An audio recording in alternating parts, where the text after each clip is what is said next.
Well, fantastic. Welcome everybody to our cooperative board meeting. And we're going to start off, we're going to call the meeting in order. We're going to start with the Pledge of Allegiance. To the back of the room. I pledge allegiance to the flag of the United States of America and to the republic for which it stands one nation, indivisible, with liberty and justice for all. Okay, fantastic. And before we go, let's do, Deb, would you do roll call? Would that be appropriate? Yes, Mr. Boucher. If you would please say here after I call your name. Jay? Here. Mr. Stewart? Here. Mrs. Anderson? Here. Mrs. Corbin? I know she's not here. Mrs. Irvin? Here. Mrs. Stoppel's not here. Mr. Moore? Here. Mr. Nelson? Here. Mr. Nicotera? Here. Dr. Pacelli? Here. Mr. Salerno? Okay, thank you. And I know Mrs. Corbin and Mrs. Salvo told me earlier that they would be absent today. Thank you, everyone. I just want to point out, and it is a choice, but some board members may or may not be aware that their cameras are off in Zoom. So if you intended to have your camera on, please check it. If you intended to have it off, that is fine. Okay, super. And before we go any further, I would like to recognize our newest board member, Heather Johnson from Westmoreland is here tonight joining us. Welcome.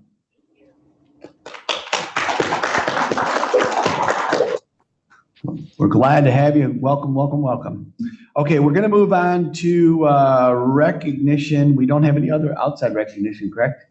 That's correct, okay. And then we're going to move right to Deb Kimball can help us with the appointment of our new board member. Oh, I need a resolution, that's right. I need a resolution. Do we have one? I'm sorry. I'm going to read it out.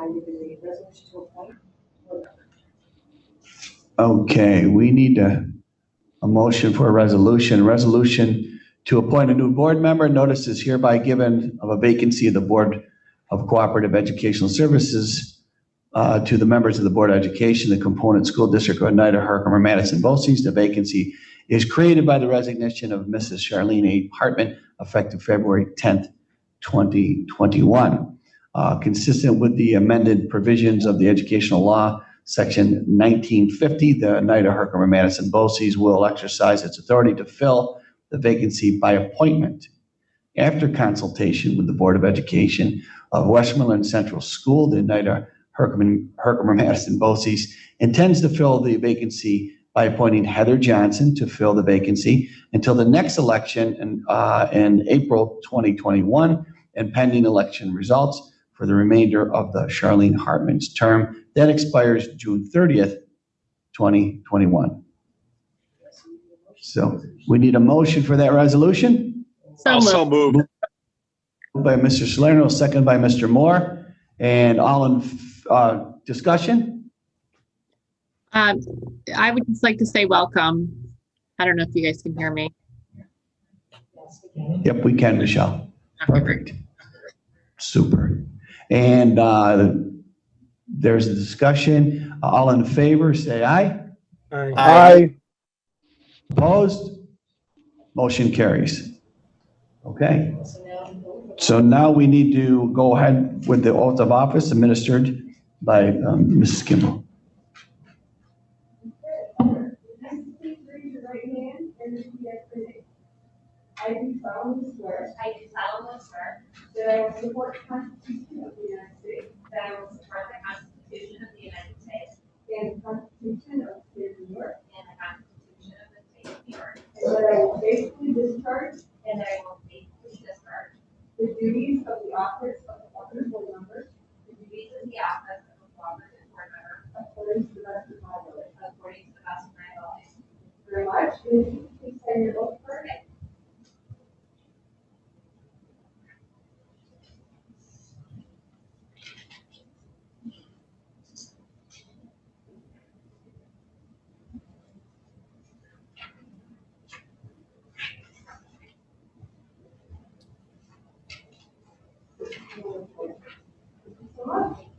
Welcome. Congratulations.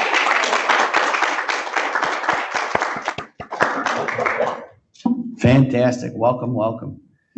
Okay, so now we'll move on to communications from the floor. I see none. Do we have any other correspondence, Dr. Kilbrick, from the?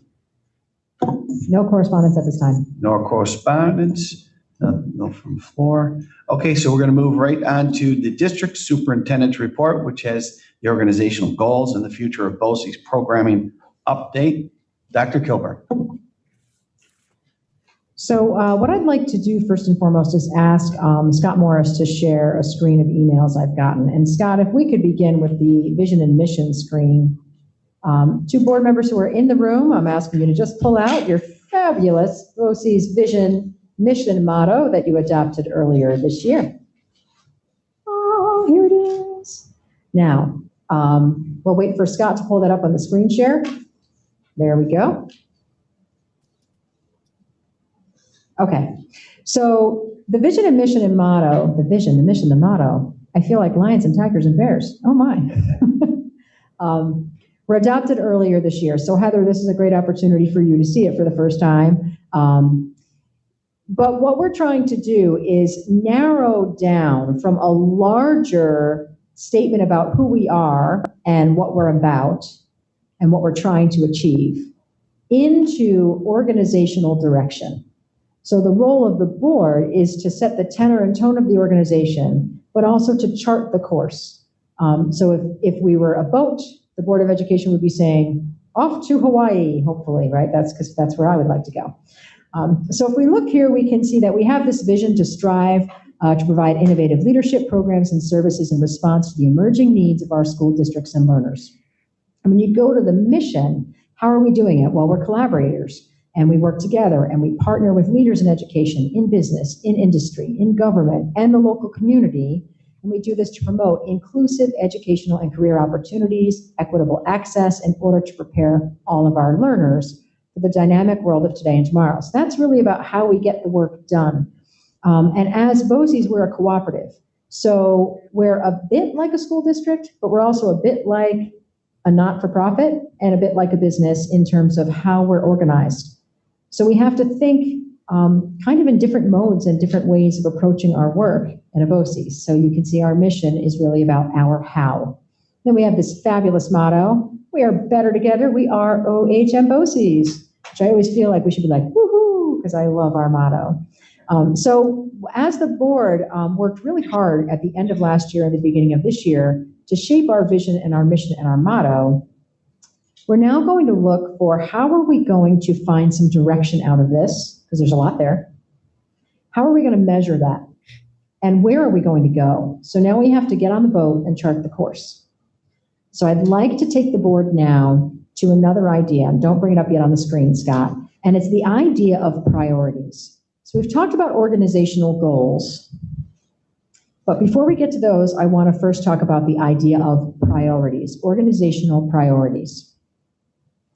Oftentimes, when you're in a diverse organization, like a school district, or in this case, a Boces, which is incredibly diverse, there's a temptation to try to draft organizational goals that are comprehensive. We feel like we have to describe everything we do and write this broad goal so everyone in the organization can work for that goal, right? So we have to make sure we incorporate emerging technologies, because then the technology people have to be able to write goals, and we want to make sure we have instructional goals, and we want to make sure we have service goals. So we can often end up with these very broad statements, but they describe everything we do, but don't necessarily take us in a direction.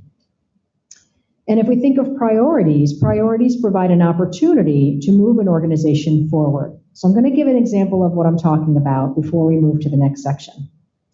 Here's an example of a priority. If I owned a restaurant and I was looking for, let's say, improvement or new opportunities, I might notice that I had an increasing customer base who had food allergies. Maybe they can't order food off my menu, or maybe they're asking for more options. So I might see that as an improvement, or I might see it as an opportunity, or I might see it as both. Well, I might develop organizational priorities focusing on understanding food allergens, food health and safety practices within the kitchens based on allergens, maybe diversifying the menu and looking at cooking practices around food allergens. Now, the truth is, I'm still the same restaurant. I still have the same staff. I still have the same equipment. I'm still offering the same menu. I may offer different or more choices. So I'm not changing what my organization is all about. I'm still about providing high quality food to as many people as I can. But I am prioritizing food allergens. And for the next 3 years, that's going to be my priority focus. So I can move my restaurant in a direction to address an improvement or a new opportunity. I'm not losing what I do, but I'm leaning on a certain part of my work to create some movement forward. In school systems, we might see that around a goal or a priority of literacy. So a Board of Education might look and say, in our district, we're recognizing that 60% of our students are reading at least 2 grade levels behind. So we as a board want to prioritize literacy throughout the organization. So they set a literacy priority. Now for the algebra teacher, it doesn't mean that I stop teaching algebra. I'm still teaching algebra. I still have my APPR. I'm still preparing students for a Regents exam. I'm still writing my math lesson plans. I'm still doing the business of teaching algebra. But I will be writing a SMART goal that addresses the priority. So I'm still doing all of my job, but I'm going to now lean on literacy. So I might have a SMART goal that I've written that focuses on reading across the content areas within my algebra curriculum. And that goal is going to get reported right up to the board.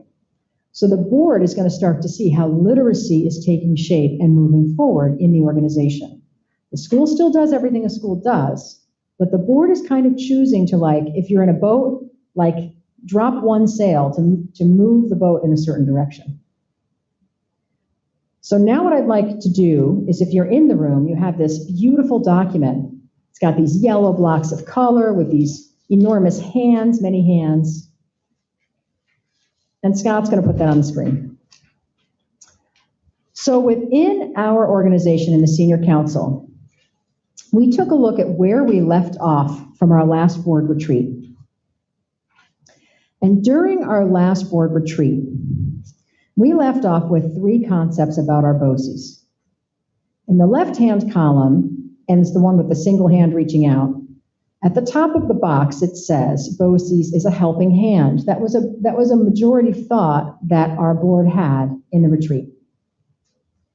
The second central box says, Boces is a central connector. And the third box was about Boces exemplifying equity and access.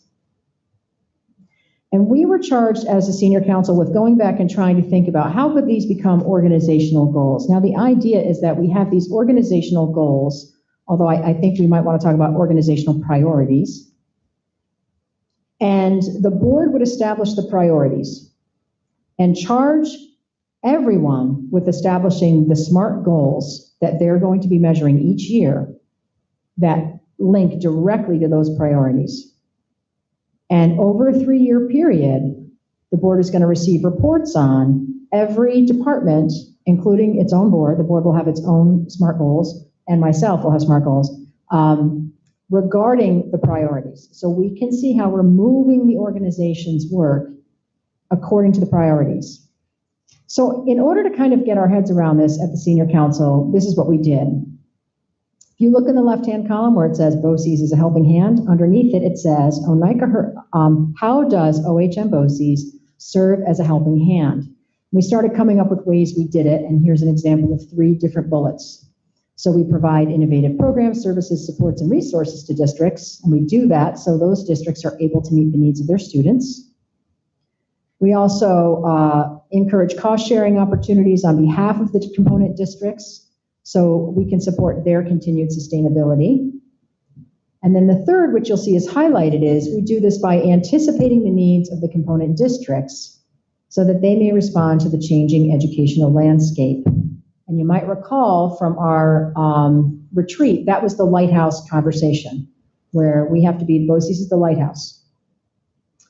So we highlighted that one because we would recommend to the board that though you can see there's a variety of ways that Boces is a helping hand, and though we will continue doing everything that's up there, We think the place to lean, to measure and keep track of in the organization is the third one, that's yellow.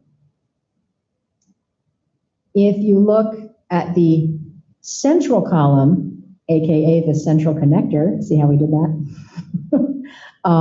We did the same thing.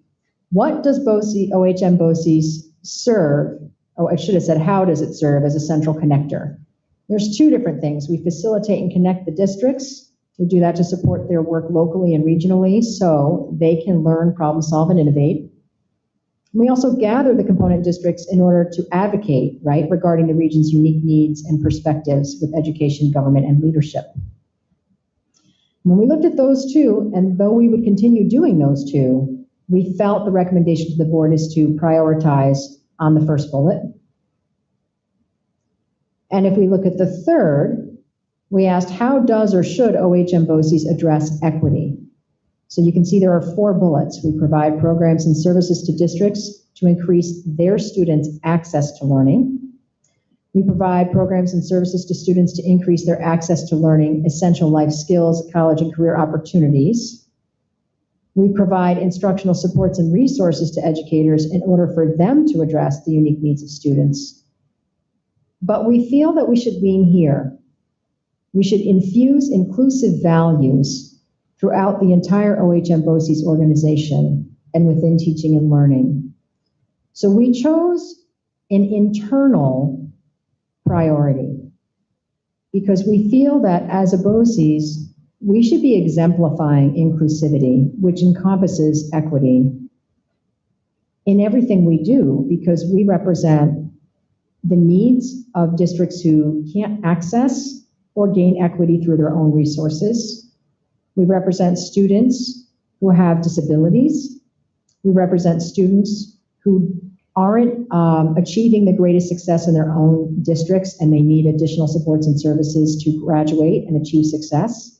And we also have access to career opportunities. So we really feel that when we look at what we do as a Boces, we really need to be rooted in the values of inclusivity. So we felt this is where we should lean. Now I'd like to open this up for discussion to the board, but before we do that briefly, we thought it was also a good idea to talk about what we mean by inclusivity. So I'm going to have Scott just pull up another piece of paper and we will return to this. And if you're in the room, you have one that looks like this. It's like a beautiful blue piece of paper. There we go. So this is what we mean by inclusivity. And we felt that if the board supports leaning in this priority, we were really going to have to work with all of our supervisors to understand what we mean by inclusivity so that they would be able to create their SMART goals in inclusivity. We had some dialogue about that. So for example, some members of departments, some departments might choose to lean on one inclusivity value over another. So we looked at everyone is ready as an inclusivity value, which is at the bottom of the screen that Scott is sharing. And we had a conversation, for example, about IT. So information technology found themselves in the position of equipping hundreds of children with Chromebooks so that they could learn from their homes. By working under the assumption that everybody was ready, we recognized that we had to diversify what support meant for students and families in their homes, because we recognized that some students and families had access to technology and may already know how to use it to connect online and access programs they might have already been learning in an online platform. So the level of support they would need was very different from families who may not have had internet access, device technology, may be unfamiliar with the learning platform, may not know how to connect to a wireless access point. So if we looked at that value of everyone is ready, and let's say I'm in the information technology division and maybe I'm in charge of supplying those supports, I might write a SMART goal from that perspective of everyone is ready. Another department might write a perspective from a different value in inclusion. But when we can break it down to this discrete level, we feel that our supervisors will have a better ability to write SMART goals, specific, measurable, attainable, relevant, and timely goals that line into the inclusion priority. So what I'd like to do now is go back to this one, Scott, back to the handy document, and this hands. And what we're asking from the board is if you would have some discussion, if the board is on the same page regarding, if there's consensus regarding those different priorities, then what we would do is next share them with the superintendents tomorrow, have some dialogue. If the consensus lines up there, then we would shape those priorities into like a finished sentence for each. And then we could start working with our supervisors. We would host a session for our supervisors to learn about the priorities, the values of inclusivity, understanding how to develop SMART goals, and we can start charging the organization with working on their goals, including the board. The board would have work to do on their goals. So I now open the floor up to the board, and Mike Moore has his hand raised. Sure, thank you. I had a few thoughts while you were talking. Can you hear me? First of all, can you hear me well? I can, Mike. Okay. When you were talking initially about values and goals, the thought occurred to me that it's important to be to think about the difference between treating a symptom and developing a plan to meet a goal. I'm a little concerned that it's easy to drift off treating symptoms. I'm not saying I've seen evidence of that, but that is a tendency for organizations. And when you're treating just symptoms, you hop from symptom to symptom, and you may not make any progress on anything. Now, I looked at a couple of things you're doing. You talked about SMART goals, and I think maybe that's a focus on trying to look at a symptom and figure out how you're going to be effective on that. You may not actually treat the symptom, you may treat something else. Equity, for example, equity of access. You mentioned a few things which seem to make sense. People having the ability to use their computers that we give them. But there might be other problems too. There might just be problems with having power in the house, access to that, or too much noise in the house, or possibly a language thing.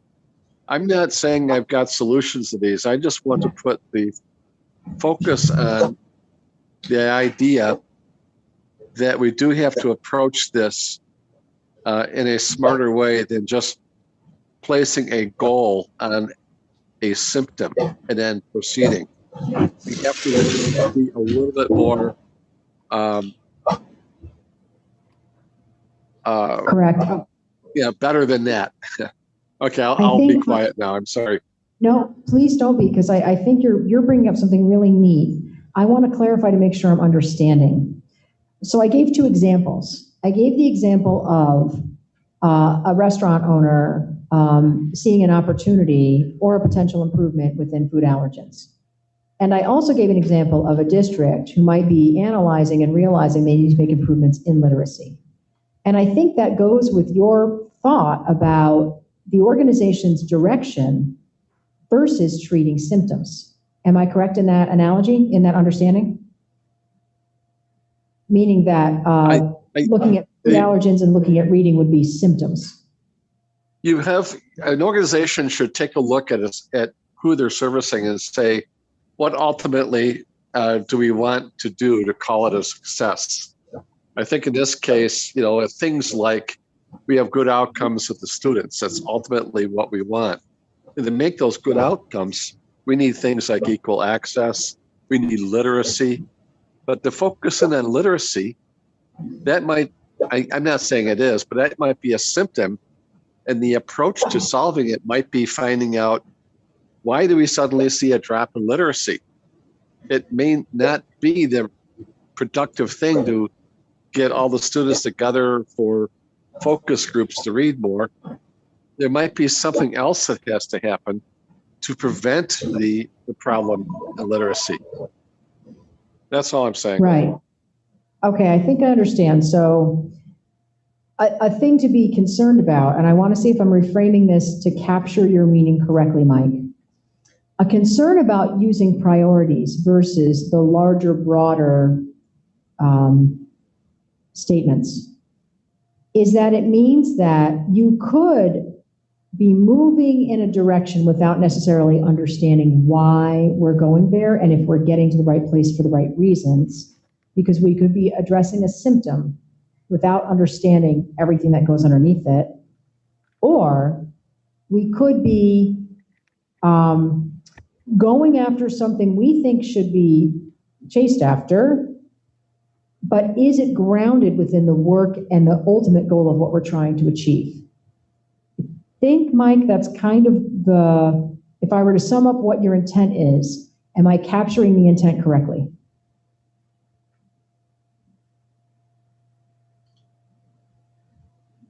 And I don't know if you can hear me, Mike. Have I captured that correctly? Because I want to make sure we have understanding of that. I'm sorry. I had an interruption in the meeting and I missed the whole last 2 minutes. I apologize. Okay, so I was just kind of summarizing what I felt that I think you're trying to express, which is when we use priorities versus the larger comprehensive statements, we could be moving the district in a direction or the Boces in a direction without necessarily comprehensively addressing the root cause, and or we could be moving in a direction that we feel is the right way to go, but is it meeting the intent and purpose of the organization itself? For example, you had talked about the student outcomes and trying to achieve the good things for students being a purpose of our organization. Do you feel that I'm capturing your intent? I think in general, yes, but I want to focus in on treating a symptom may not be a pathway to progress. Okay, correct. Okay, That's so all. I think That's that's the perfect. most fundamental thing. That's wonderful. So that's a great point of reflection, and I'm glad we were able to capture it because I had the same kind of thinking about, we have to make sure we're moving forward. We have to have a direction to move. And how do we know that what we're thinking to lean on is the right way to lean? One way to balance it, it's not the only way to determine if it's right or not, is to look at the mission and the vision and the motto. So when we go back to that piece of paper where we reflect on our vision and our mission, our purpose, and how we get there, we at the Senior Council did look through this and feel that it does align well, all of the bullets up there really all do, with our fundamental purpose and what we're trying to achieve in terms of the organization's outcomes. However, I think your point has some merit for further reflection. I like the way that you talked about symptoms, to be very thoughtful about the steps that we take. Do we have any other thoughts? No, I'll be quiet. I think I understood what I was trying to say. Thank you. Thank you, Mike. I really appreciate it. Okay. First off, I agree with the three central components here of what we decided in that last meeting. You reworded this and given it obviously a great deal of thought. I'm sure you've worked internally, and I'm also quite sure you know a whole lot more about education than we do. But I just wanted to focus on the middle ones, central connecting. My thought, at least, when we were talking about this, my thought about this was that we would use Boces as to help coordination of all social service efforts from birth to death that to coordinate with other government agencies, other support agencies, to, make sure that we are coordinated when a child arrives at school, that they're prepared for school. That when they leave school, they're prepared for the rest of their life. And there's an awful lot of social agencies that are involved in doing that. And, the main focus was going to be to coordinate with all of them. And that to me would be focusing more on your second one. And not even kind of worded the same way, but. Yeah, I think that's the third. I hear that as something entirely different than the two. I like it. So I've written down, just to capture Gary's thoughts, Boces helps with the coordination of all social service efforts for children from birth, you had said, to death. Well, I'm not sure about death. But then I had written down something along the lines, from arrival into life through life preparedness, or something like that, right? That idea of we are helping to support children from when they come into the world through life preparation.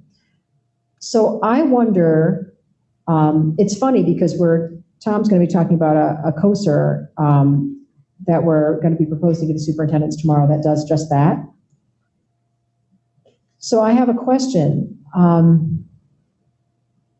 Is that us doing that, or is that what the districts do? And do we support them in doing that work? That's what I don't know. We support the districts in coordinating with all the other agencies that are involved in doing this. So we're kind of central hub of all of these services. Mm-hmm. Or at least so they're lined up. They're all going to remain independent, but their efforts should be coordinated. And at the moment, I don't think they really are. They're not. So that's part of so that kind of goes to the alignment conversation that was here before I came. Yeah. That idea of the Boces being that central hub to help coordinate. And I apologize, I keep looking this way and I have people over here. The idea of Boces being that central hub so that schools can have a place to go where they can in turn receive supports to children through multiple access points, right? But it's coordinated for them through the Boces. It's ironic because we're actually... Probably aligned is the better word. Aligned. And we are actually we are doing that work right now. And we're going to talk about a little bit of it tonight. We're having a meeting with superintendents tomorrow that might lead to something else in that same vein. So I'm just going to ask senior counsel, do we see that as, because I understand exactly what you're saying, and I'm wondering, is that, I think because I've already got it kind of in my mind as a service, I'm seeing it as a service versus something bigger, or is it something bigger? I could use some input around that idea because I like it. Well, I'm sorry. I have a word or two on that.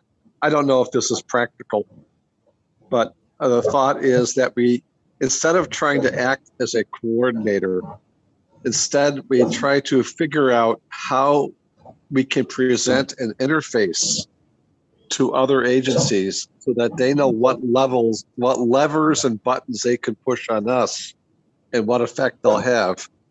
And likewise, coordinate with them to present interfaces like that to us so that we have an interagency language, if you would, so that we can apply each other's capabilities efficient ways. I would assume right now that it is a problem of discovery of what an agency can do and how to make it do it. So to summarize, if we had a set of rules for each agency about how we interact, it might facilitate things. Okay, I'm trying to capture these. So if I'm quiet, I want people to know that I'm just trying to capture Gary's thoughts with Mike's thoughts. Just give me just 1 second to process this. Mention Boces connects and communicates with regional agencies, schools. I was under the impression that a lot of this was already taking place. I mean, I think there's some efforts already Yes, and I think that's Going why on. we're trying to determine, are we looking at the priority, which I think it could very well be, as I'm trying to decipher it from a service that we're already trying to put in place that does all of this. Because if it's a service that does all of it, then you can just measure the one service. Then I don't know if it's an organizational priority, right? So I was hoping Chris could give some insight into that. If I could comment too. Yep.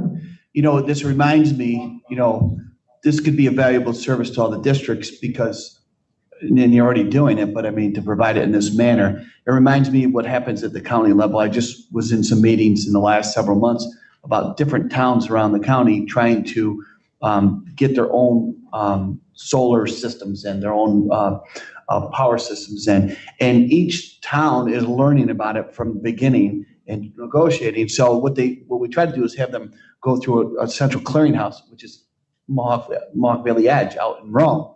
And they have learned all the different intricacies so they can help the towns.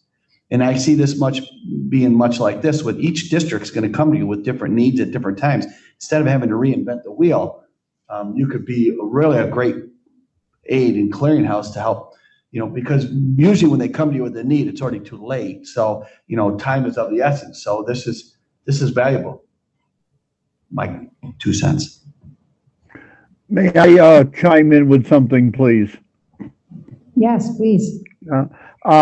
First of all, with respect to the clearinghouse and concept that I believe Mr. Nelson and Mr. Boucher were talking about, I do recall some time back the board got involved in something, and the concept of 411 goes through my mind. I think we as a board talked about that, and you could dial 411 and say, who do I turn to for help here? So I think that's someplace in our past DNA, and perhaps we could take a look at that. The other thing, with reference to my friend Mr. Moore, I think he makes an excellent point, and it seems to me that to mitigate the concern he raised regarding a symptomatic approach, it seems to me that one of the places we need to look at post-action is, well, Dr. Kilburn, you made the reference to the restaurant and what you were seeing from your customers. Our customers are the kids as well. And I think we need to develop a tool which will allow us to communicate with our graduates and find out how well we service them with respect to the goals or SMART goals that we're talking about. How well did we do this for you? How well did we do that? Now that you're out of our environment and out into the workplace and the world. Thank you. I like the idea. So if we were to come together on some priorities to better understand how effective we may already be or not be, one way might be to reach out to alumni and get their feedback regarding how successful we were at meeting those priorities. Am I getting that correct, Gary? I believe that gets to the point I was trying to make. Yes. Wonderful. Just to make sure I am capturing the discussion Mike Moore, Gary Nelson, and Steve Boucher opened up, I'm trying to flesh out some verbiage. OHM Boces connects and communicates with regional agencies, schools, and organizations to provide an array of services for students to engage them in education from life through school and into their successful, I don't want to get to death, really. Gary, I'm trying to avoid death. I just don't think it looks great on paper. Just saying. But I think I'm capturing the intent. And when we have the word communicate in there, I'm putting that specifically in there, Mike, to your point about we are connecting and communicating so that it's not only just making the connections, but it's establishing the communication parameters or ways that people can access the organizations between agencies for that point. Okay, any other thoughts about this? Mr. Morris, or you have someone on, Russ Stewart. Russ, hi. Hi, how you doing? Russ, can you hear me? Oh, yeah. I think Michelle had her hand up before mine. I apologize, I can't see. That's okay. Just really quick, I won't take up too much time. Mike, I don't know if you're aware, but we're always looking at your forehead moving.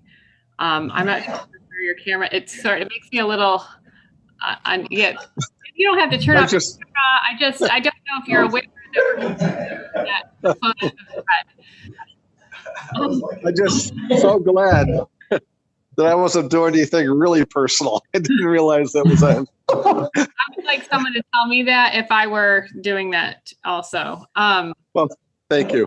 Number two, is there a chance I could get just someone email me these documents, or did I miss that they were sent to us ahead of time? No, we're presenting them tonight. That's why we're having the screen share. And yes, I'm happy to email all of this to the board. Okay. So you can continue to dig into this without any issues. Happy to do it. Thank you.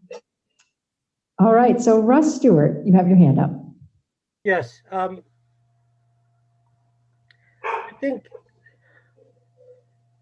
anticipating the needs of the component districts is each district right now, if we looked at each and every one of them, they're unique in their own ways, and their symptoms, Michael, are going to be different. There are a few of our schools who are basically in the financially the same place, and extremely struggling and looking for to play a major role in having our kids, our students, meet the global market. And I'm not sure how to do that. Financially, I mean, we're doing our budgets, and right now I have 5 positions.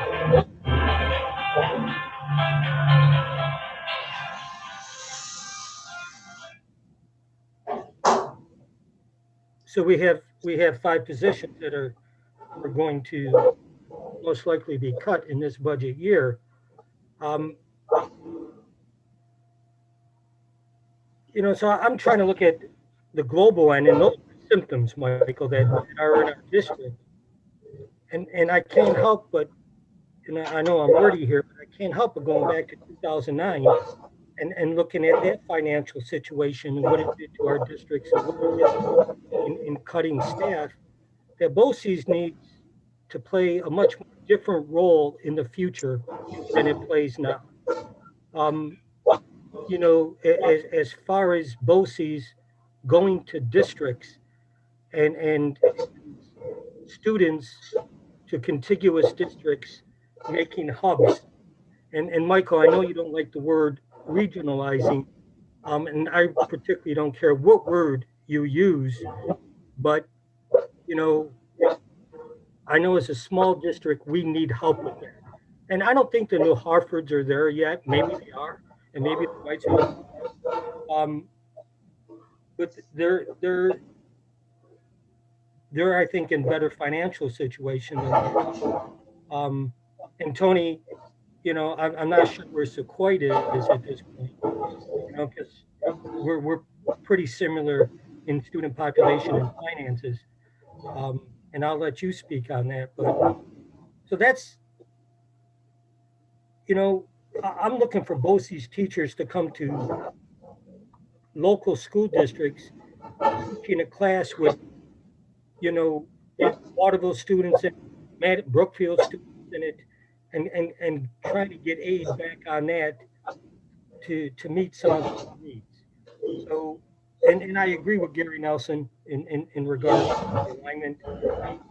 I think the biggest point there is that the communities are competing against one another for our students, and the conversations I've had with them, they need to stop doing that. They need to get organized and to specialize in areas that we could use. And I think that's what Connected Community Schools is doing. Is exactly that. I'll do a lot out there. I'm gonna mute and see if it has any replay here. So Russ, I had a hard time. I missed the last sentence you just said. It got kind of cut out.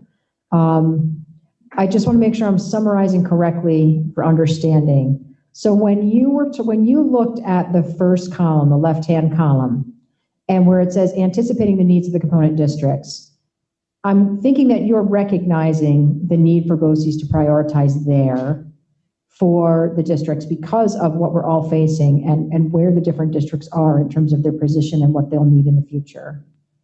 And you talked about connected community schools, and I wasn't sure if it was in relationship to the conversation, I think it was, that Gary Nelson and Mike Moore and Steve Boucher brought up about this concept of this alignment with outside agencies. Were those the points you were making? Yes, but the outside agencies have a lot of work to do to organize themselves and to specialize in areas and not to compete so much against one another that it drives the prices crazy. Correct. So there might be an opportunity if we looked at that central connector from we're going to call it the Gary Nelson point of view without death. If we looked at it from that perspective, there's an opportunity for BOCES to engage with the agencies, establish two-way communication that works, but maybe through the long-term development of those relationships, the agencies might stop in redundancies, right? So they might all stop trying to provide the same thing, which would then allow them to specialize, and then districts could take advantage of that without costs becoming competitive.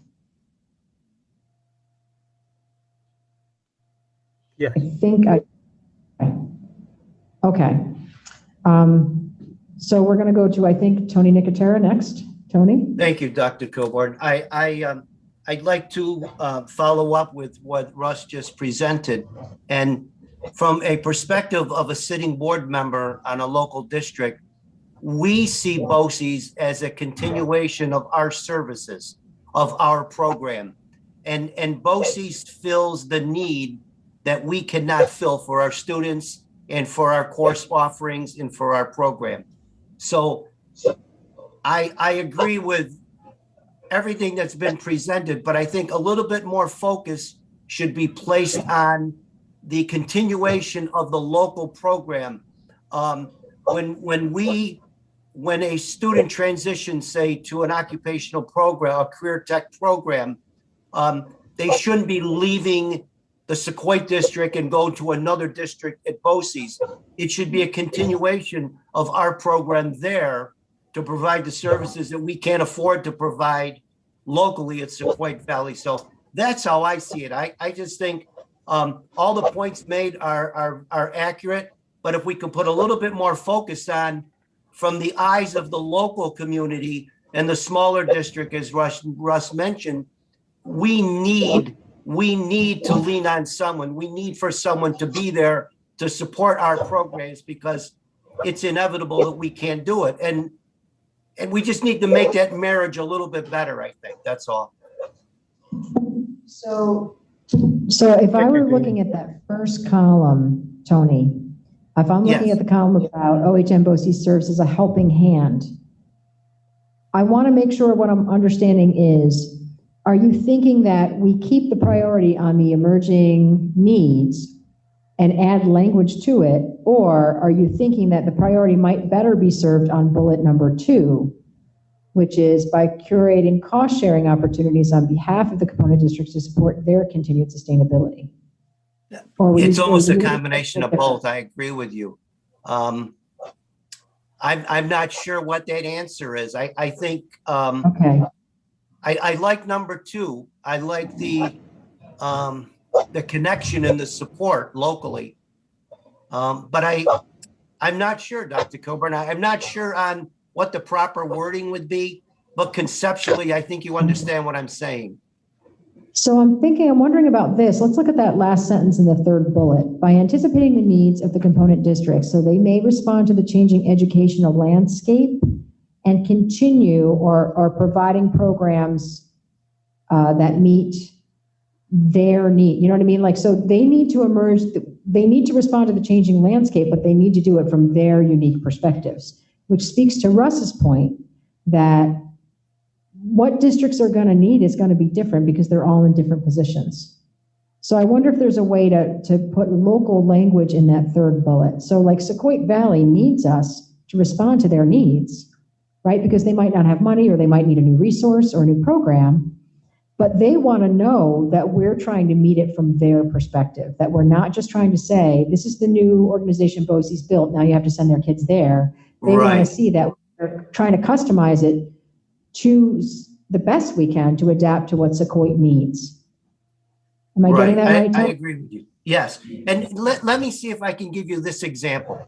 When I was working at Remsen, I would, if a student attended the career tech program in the afternoon, and let's say they were involved with cosmetology, or they were involved with veterinary science, and they would always say, well, I'm only a Remsen student in the morning, I go to Boces in the afternoon. I never accepted that. I felt that they were a Remsen student all day, but they took their 3 or 4 academic courses in the morning session at Remsen. The continuation of their Remsen program was in veterinary science at Boces in the afternoon, but it was a conjunction of it was a collaboration of both programs. They weren't two distinct, different programs. Yep, I'm getting what you're saying. So I'm trying to see, I keep looking at Ann Turner meaningfully, like, Ann, read my mind and come up with some verb. So if you can't see this, there's a whole other side of people over here on the opposite side of the room, and I'm giving them all looks to say, help me with verbiage. But I'm thinking something that says like, may respond to the changing educational landscape and continue to meet the unique, meet their students' needs. You know, so we emphasize that it's their students and their needs. So I just, does anybody have their hands up? I can't tell. No, Russ, I think you're the only one with their hand up. Okay. Go, Russ.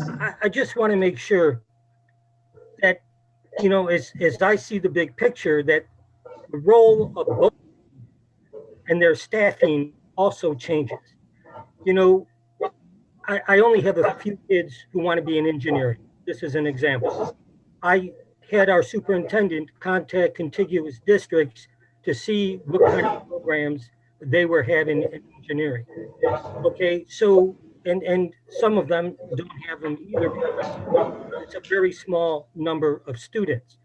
So I would see the role of Boces is trying to find a central location within those districts to bring a teacher out and to have those students, you know, only travel, you know, 6 or 7 miles to that other district, and Boces teach engineering, whether it's engineering by design, project leader, whatever it may be. So I see the role of Boces changing if it's going to meet the needs of those smaller local districts. And I just want to make sure that's understood in the way I see the picture.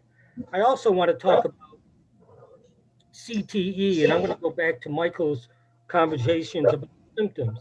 And when I attend the committees, and I have a union members in the room talking about not being able to find workers within their trades, sends a loud message to Boces within the trades. And that's a symptom, and somewhere that needs to be addressed. And what also needs to be addressed is, you know, CTE starting in the 11th and 12th grade is probably a hindrance in getting kids involved. And why we can't do it earlier, and I understand that law, but some of that needs to be addressed. Maybe in not, you know, but I hear it everywhere I go, you know, that Yep. you can't find plumbers, you can't find contractors. I mean, we just open up our bids and we're hitting that already. So I'll stop there. No, I think so through this dialogue, it's helping me kind of like look at these and find more shaping. So Dr. Porcelli, I'm going to come right to you for a minute. What I want to do is just try. I appreciate that. Just a comment from what I'm hearing, and maybe I'm just not hearing it correctly. My friend Mr. Stewart seems to be talking about regionalization. Forgive the word, Mike. Regionalization. My friend Mr. Nicotera seems to be talking about localization. And I would just like to offer that I think the problem is a little bit more granular than what we're trying to dance around. Thank you. We'll continue Yeah, with that. so How do you see it, Gary? yeah. Well, I tend to agree with you, Russ, in terms of I think we need to be more regionalized. However, that has been the battle we've been fighting at least since I've been on the board, and probably since you've been on the board. We can't get the local districts to agree to even a common bell schedule. I don't know how we can get into a degree of cooperativeness that brings about the issues that you're advocating. Well, that's a very true statement. Yeah. It's no doubt a battle uphill, Gary. But here's a thought. Maybe Boces is nimble enough to do both. Maybe we can meet both masters. Maybe we can do what Tony Nicotera wants us to do. But in the instances where there's superintendents that have a need, suppose that Holland-Pant and Remsen get together and say, boy, we don't have enough students or enough money to do X, but together we do. So we hire a Boces teacher. We put him in the shop in Holland-Pant and send the kids from Remsen over to Holland-Pant. They have a shorter, so you do a hybrid of what Russ is talking about. At the same time, you still can operate like we always have and do what Tony wants to do. So, I mean, maybe there's an opportunity here not to do an either or us. Not that I'm saying anyone's saying that, but I think we're nimble enough that perhaps we could provide some of those directions. And I think I think once the districts understand there's some options, maybe if a Riskin and a Westmoreland knew they could share a resource and Boces could foot the bill but the Boces get help with that cost, which is really a big plus, right? And you put the Boces employee in one of the schools or the other, and you still it could be a job sharing opportunity. Just a thought. Well, Steve, let me just insert. Pardon me for interrupting. Steve, you make a point, but listen to the language that my friend Mr. Nicotera used. Okay, you're talking about a hybrid example where Boces provides. My friend Mr. Nicotera says, oh, when the kid goes to CTE in the afternoon, the kid says, I'm a Boces student, but the district says, no, you're still a Remsen student. There's an underpinning of granularity here that I think is what brings about the downfall. So I want to speak to this because I've lived it. So in the Boces that I came from, we did actually set up regional schools, and we did it under the PTEC umbrella. And those children attended those schools from 9 through 12. And so I would tell you that in those cases, they didn't really consider themselves still to be Remsen students, right? To use this example. It started that way. We tried to promote that. And what happened was the kids wanted their own clubs. They wanted their own activities because they really were attending another high school full-time, grades 9 through 12. You have that here. So we see that in Alt-Ed, and we also see that in PTEC. To what extent those children identify with their current districts, or they continue to, are they half-time at PTEC? They're full, right? F? They're full-time here. Yeah. We have clubs and organizations here, but they do play sports and Still for their plays homes. and bands Yep. and all that stuff back in their district. So a little bit of both. So, and which was what I experienced. So I do think, to Steve Boucher's point, it does already exist this way. Yet students who go to career and technical education do often still see themselves as a kid from their home district. So both of my daughters went through career and tech ed. And I remember when they would come back home, they were talking about their friend who's the Fonda kid, or their friend who was the, Amsterdam kid, while in this region. They really did. They all saw themselves as peers, but they recognize more the districts where they came from.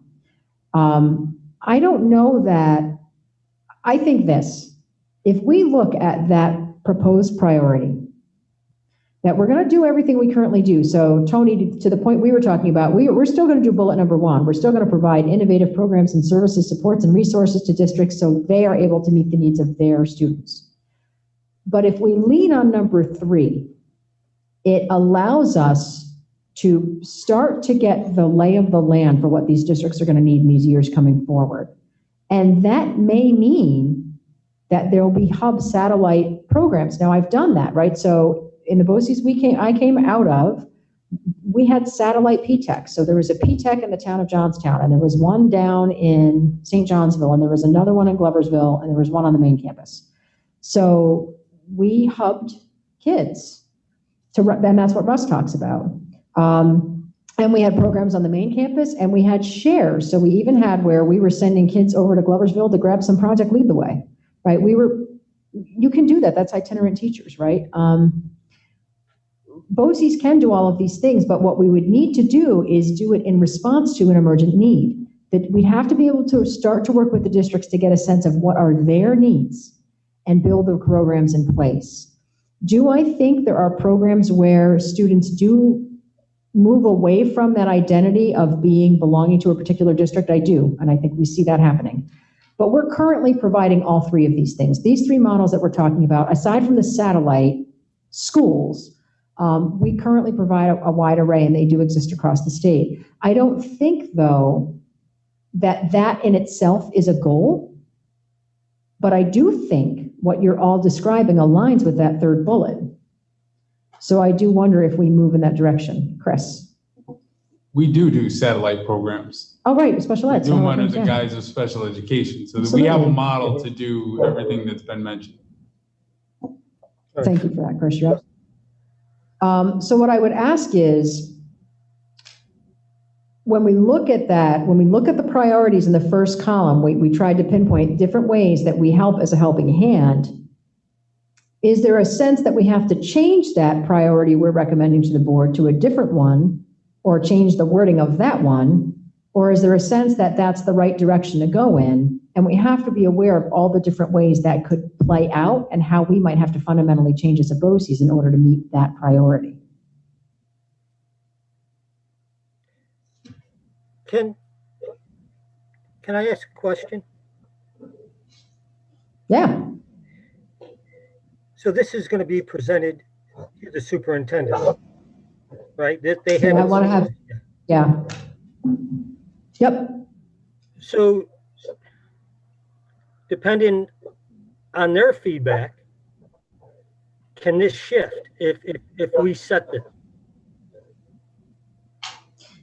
Yes, it could, right? So we're going to be having this conversation with the conversation that we're having in this room right now.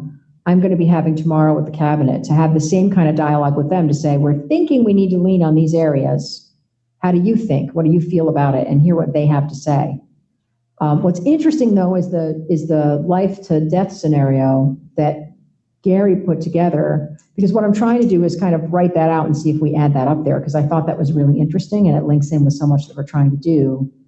That might be the better lean.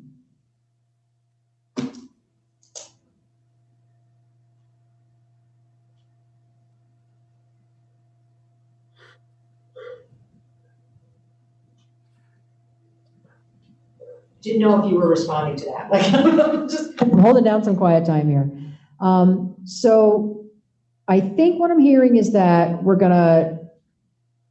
I think there seems to be a willingness to continue to explore the priority in the 3rd bullet of the first column. Yes, we're going to take that to the superintendents. In the 2nd column, I heard a bid for another bullet with a different priority. And that was about that idea of being the connector and the communicator for agencies on behalf of children, maybe their social and emotional and academic needs, to help them transition from life through schools and into their future, something along that line. So I kind of like that idea. And we can bring that up with the superintendents tomorrow. And I think you'll find that interesting based on a conversation we're going to have.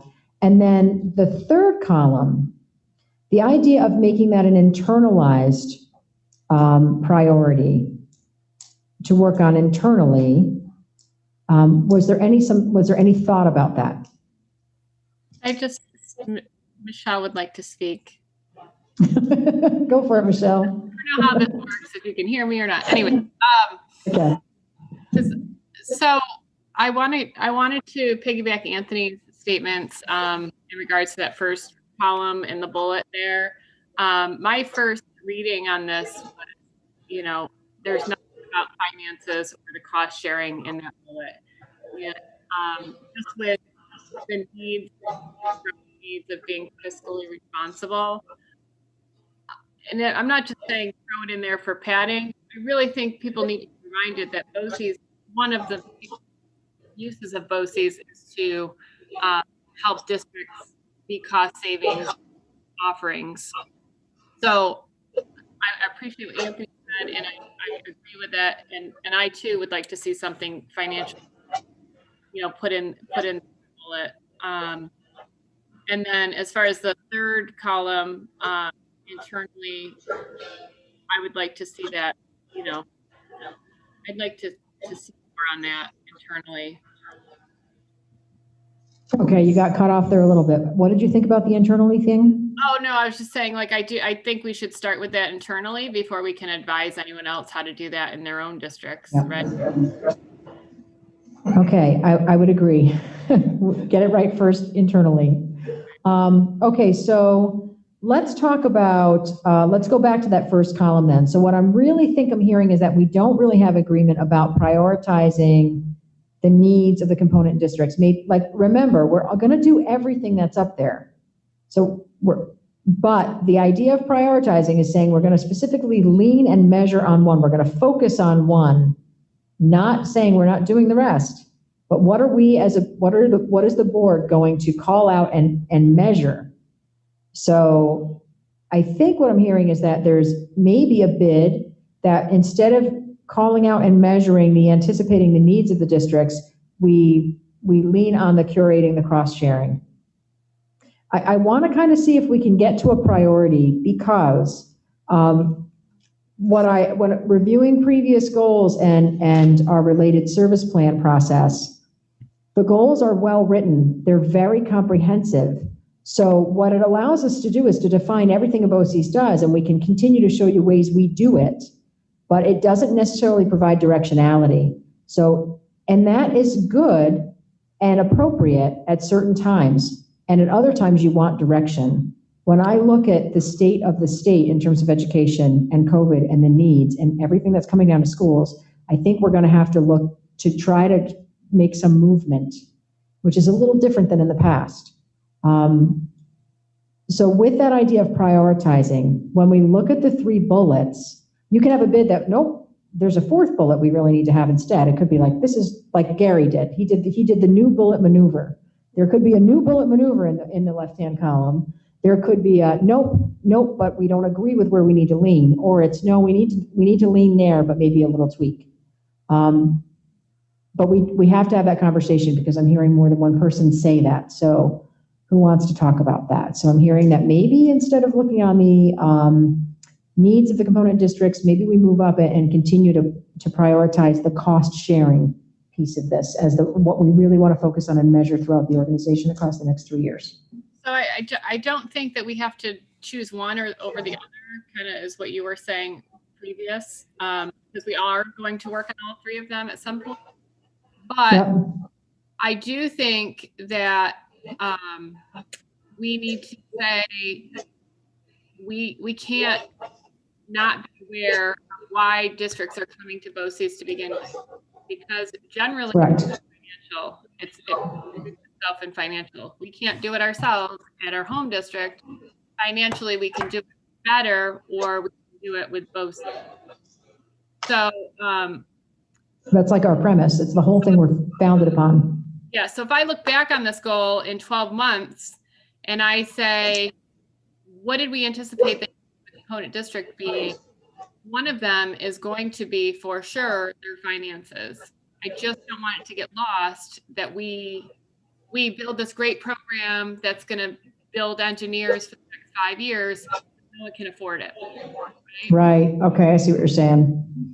Okay, so it's gonna be anticipating the needs of the component districts, so they may respond to the changing educational landscape and maybe add the sustainability language in there or something. Yeah. Being mindful of, right? Okay. I understand what you're saying now.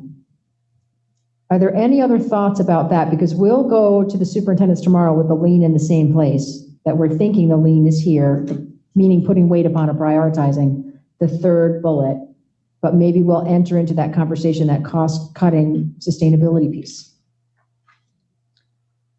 Okay. I agree with Michelle. I mean, that's how Boces Yep. is help districts on cost savings and shift of faculty. So, Okay, so I think we take the third bullet and we add some kind of, maybe some language from the top one above it or something that kind of says we're moving for emergent needs, but what we can't do is get crazy. Like it could be an emergent need, but it's got to be an emergent need based on the need for cost savings, right? It's the emergent need based on a need. It's the double need theory. who's emerging need? Correct. Correct. I mean, two districts could have an emerging need, and to do something together with them that Boces could run that would save them money and keep a program. Just Yep. maybe two districts or maybe three, but it's got to be at least two, right? It has to be at least two. It takes two to tango at a Boces. Okay, so am I hearing any other opinions about the priority in the third column about inclusion? Are we good with the Boces with the idea of focusing inward first? Was there any other thought on that? I'm not seeing any in the room. I'm checking. Okay, so we'll move there. The second one, the central connection one, I thought we had some great conversation. Is everyone all right with me rewording that third, the Gary Nelson proposal and putting that in there without the word deaf? No deaf? Okay, I'm seeing some head nodding. Tony Nicotero is smiling, so I'm guessing that's good for him. Sure. Gary Porcelli and Russ, I can't see you on the screen, and Mike Moore. Are you guys good with that idea? I'm okay with it. Yes. Okay, and Mike, I can see you, and I got a thumbs up. All right, Yvonne, what about you? Are you good with me changing the bullet on the central connector idea? Yes, I am. All right, check it out. We got some progress here tonight, ladies and gentlemen. Give yourself a round of applause. Whoop, whoop. All right, so I'm going to go to the superintendents tomorrow. We'll be leaning on the third priority in the first column, adding about the cost and the shares. Second column, we're going to come up with the Gary Nelson proposal without the deaf. And the third column, we're going to run as it is. And we'll see where this goes with the superintendents. And then we'll report out on that at our next board meeting. So thank you for that work. And now moving on to the second thing, really had to do, it's just that continued conversation about the future of Boces programming. There's two things we want to talk about. And one has to do with the community schools COSER, which is ironic because of what Gary Nelson had to share with us today. So Tom Dorr and I guess Chris, I'll talk to Tom, talk to Chris. Chris, go ahead. Sure. So a couple years ago, we applied and received permission to run the community schools COSER here at Boces. And we set up an agreement with the Kelberman Center to provide very specific services to districts in that COSER. Now, since then, a lot has happened, but one of the things that's happened across the state is this COSER is being approved for Boces to be a conduit to a lot more agencies and types of services to districts. So I've been attending, and since Tom has come back, we've been involved in a lot of different meetings with a lot of different agencies and watching a lot of different presentations on all the ways that you can use this COSER. So some of those ways are like wraparound services, attendance support, truancy support, telehealth and telemedicine, school medical director. There's a number of different categories in which we are now, that the state is now approving And we have actually applied for a number of different areas to start adding contracts to provide services to schools. And I'll let Tom take it from there. Yeah, just as Chris said, the coaster was approved. It was approved as amended last week by SED, and all those things that Chris said are in there, including one thing he didn't mention: alcohol and substance abuse prevention. There's a whole wraparound stuff, and one of the main thrusts is to have this this base service that will probably involve a central outside agency that will interface with the schools, and schools, child studies teams, those sorts of things, and try to. They'll have the ability more than the schools are to probably reach into the homes and help people with underlying issues that negatively affect educational performance. So that's what's called the Family Community Resource Hub, which is part of this and was approved. In addition to again a number of different things. So this coaster is you know, I was excited when I came back and saw that it was evolving. For those who've been here for a while, it basically is Alignment OHM kind of coming alive. We could never really get it off the ground because it's historically Boces has to employ everybody that gets aided. In this case, they have broadened that dramatically to allow for contracts to be aided. So we will have to spend quite a bit of time, you know, vetting the outside agencies as far as, you know, if they have a very specific service, it's one situation. But if they want to do this this hub service, we'll have to look at and see who might be the best provider. And it doesn't have to be one provider. You know, we can hold contracts that'll be approved by the Cooperative Board with a number of different agencies to provide these services. We'll give you a lot more detail going forward, but this is pretty exciting stuff. I know it's something that Russ Stewart tapped me on the shoulder a couple months ago, and he said, "Do you remember Alignment OHM?" I said, "Well, yeah, I lived it for 5 years. I remember it." But it's pretty exciting stuff, and it could potentially deal with a lot of the things that Gary Nelson brought up, the peripheral stuff that gets in the way of education, and not trying to do it ourselves, but you know, enlisting the outside agencies that have different expertise than we do to address the family situations and to get these children the help they need to be ready to learn when they get here. So pretty exciting stuff. So we'll have more to come, unless there's any questions. Any questions? Just thank you for all your effort. Yeah, the goal here is for us to be able to provide almost like an a la carte menu to districts, different services from different providers that we become the conduit for. So if you work with Center for Family Life and Recovery on drug and substance abuse, right, we can become a conduit for that. If you work with Connected Community Schools on wraparound services, we could become a conduit for that. If you work with truancy prevention with ICANN, we could become a conduit for that. So right now we're spending a lot of time figuring out what the next step. We have one organization targeted to get started with, and then we're going to look to build this a la carte menu, much of which districts are already doing. So a lot of this will be repackaged through us. So now there's, as Tom said, that aid coming back on it instead of just the. So we're looking to build that. We're going to have to get a system to vet the whole thing and make sure that it's all done with fidelity and properly. So we'll monitor that. But to be honest with you, I'm so happy for this conversation tonight because I didn't even think of alignment all the time we're doing this, that could be the framework for delivery here. So I think that's going to give us something to think about over the next couple of days. And so Russ, you know, did a lot of advocacy to try to bring regional attention to this and also to get Boces to see if they could help with the coaster on that. So props to Russ. Thank you for your work as a cooperative board member to help us kind of see how these things might be possible. Tony. I think that's a perfect example of what we just talked about for the last 45 minutes. Without a doubt. So easy that was. That's what we want to hear. That's what districts need to have happen. Thank you, Chris. Yep. Absolutely. I agree wholeheartedly.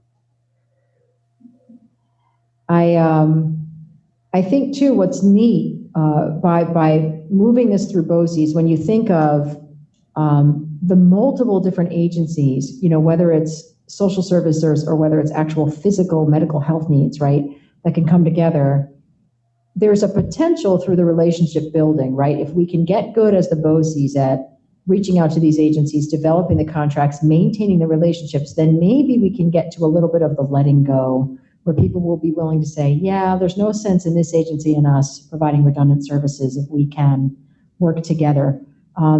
So there is a lot of potential in right now, a lot of need right now, but there's also potential for the future. So I think that is a good thing. And to Tony's point, we should have just started here, right, Tony? We would have we would have had to have all that discussion.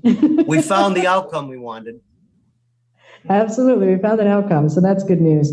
The other piece of the future of Boces, we had conversations with the superintendents, and typically we kind of go from board members to cabinet meetings, so that's good, board meetings to cabinet meetings. Was really looking at that thought of how do we know our Boces programs are providing what we need them to provide? How are the superintendents part of a regular information about what we do and have an opportunity to engage in discussion as individual superintendents from their district's perspectives, which is the Tony Nicotera point, but also as a collective group so they can share their thoughts, wonderings, and possibly see potential shares across a room if they come together to have those discussions. So we've been having some conversations about that internally, and we're looking to see if we can do something where, and I'm proposing this tomorrow to the superintendent, so they might say, no, bad idea. So, let's hang in there. But an idea of having kind of like there used to be presentations to this board, like 4 different opportunities to have presentations to the superintendents about the programs and services and what we provide and what we do, but also where they would like to have some, contribution to the effectiveness or where things might have to go in the future with the program. So we think that might be the best way to do it. And we're also looking about, with division integration, Scott and Chris, then also going out to the districts, possibly up to twice a year to meet with the individual superintendents about Boces programs and services in general. So they would have that independent point of view regarding what the different needs are, but also what future needs there might be or what people might want differently or better. So that's what we're proposing to the superintendents tomorrow.